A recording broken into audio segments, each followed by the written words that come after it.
اینکه شما از بوتل‌های پلاستیکی آب می نوشین و یا مغازه‌ها در بسته‌بندی‌های پلاستیکی برای شما مواد عرضه میکنه و یا اینکه شما در خانواده‌تان در خانه‌های خود مواد خوراکی و غذاها را در ظروف پلاستیکی نگهداری میکنید.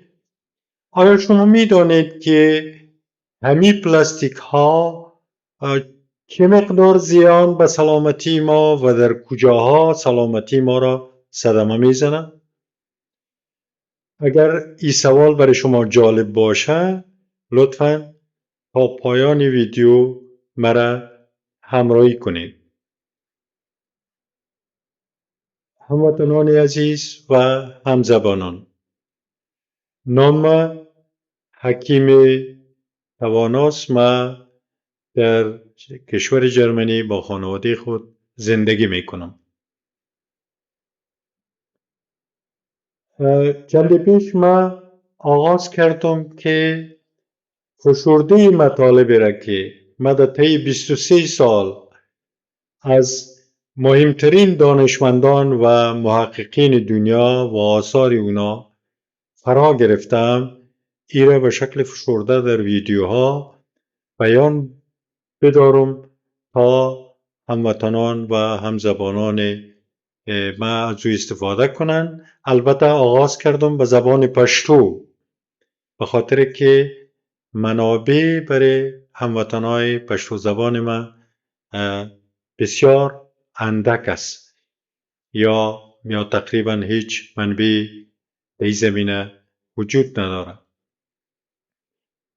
ولی وطنداران مهربان ما که به زبان دری تکلم میکنن از ما خواهش کردن که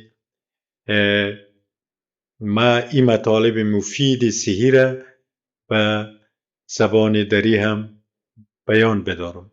برای که همین خواهش ما لبیک گفته باشم، امروز در یک ویدیو کوتاه به همین مطلب پلاستیک و زیانهای که پلاستیک به بدن ما میتونه برسانه به این مطلب میخوایم بپردازم. بیسفنول آ یک ماده کیمیایی است که در ترکیب با مواد دیگی کیمیایی در ساختن بوتل‌های پلاستیکی و ظروف پلاستیکی به کار گرفته میشه. همین ماده کیمیایی بیسفنول آ در آب اثر خود میگذاره، در بوتل‌های پلاستیکی آب، و همچنان بر غذاها اثر خود میگذاره و مواد خود رها میکنه در غذاها و از این طریق این مواد مصنوعی و پلاستیکی وارد بدن ما میشه. وقتی ما آب می نوشیم و وقتی ما غذاها را از ظروف پلاستیکی نوشیجان میکنیم، این وارد بدن ما میشه و همین ماده در بدن ما، در بدن انسان ها به شکل هورمون استروژن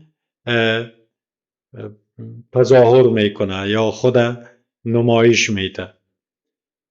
بدن ما، ارگانیسم بدن ما بین هورمونای مصنوعی وارد شده از همین پلاستیک و هورمون‌های اصلی تفکیک کرده نمیتونه.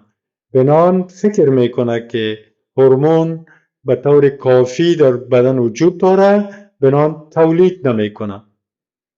در نتیجه بدن ما به کمبود هورمون مواجه میشه و در نتیجه بدن ما به مرضی های مهمی مثل دیابت تیپ 2 یا نوع 2 و چاقی مزمن، چاقی بیش از حد، که او خود تو چاقی مزمن با خود امراض گوناگون جریان خون، تکالیف قلبی و چرب شدن جگر، چربی جگر و مریضی های جگر با خود میاره.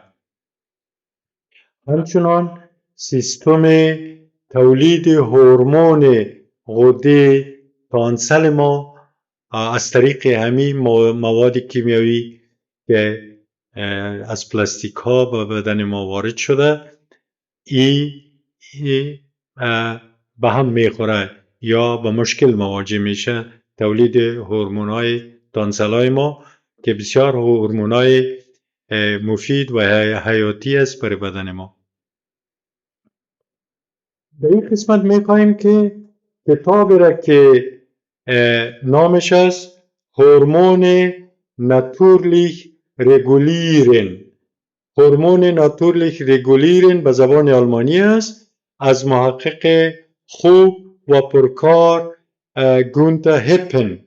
ایره به شما معرفی کنم و خواهش کنم از او خصوص از او دست هموطنان ما که در اروپا، امریکا، کانادا و یا استرالیا زندگی میکنن و میتونن این کتاب به زبان آلمانی و یا انگلیسی بخوانن و از مطالب خوبی از او مستفید شوند. همین دانشمند گرامی، همین محقق ورزیده در مورد همین مواد پلاستیکی و مطالب از این گونه تحقیقات خوبی را انجام داده است.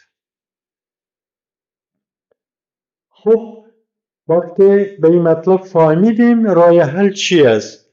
راه حل بسیار آسان است. ما تمام بوتل‌های پلاستیکی که در خانه داریم و یا از او استفاده میکنیم و ظروف پلاستیکی خود به ظروف شیشه‌ای تبدیل باید کنیم و تا حد امکان در وقت خرید از موادی که در بسته‌بندی های پلاستیکی عرضه میشن از وا جلوگیری کنیم و به این شکل سلامتی خود و اعضای خانواده خود به اصطلاح محفوظ بداریم و نگهداری کنیم.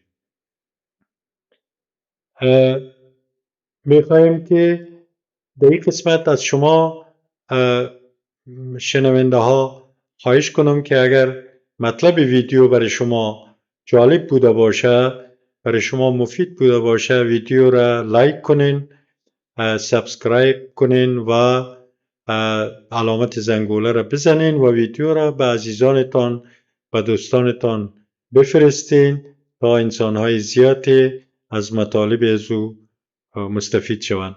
در اخیر گفته خوبی از ادبیات وطن به شما بازگو میکنم که میگه سلامتی پادشاهی است و نگهداریش بر ما واجب است.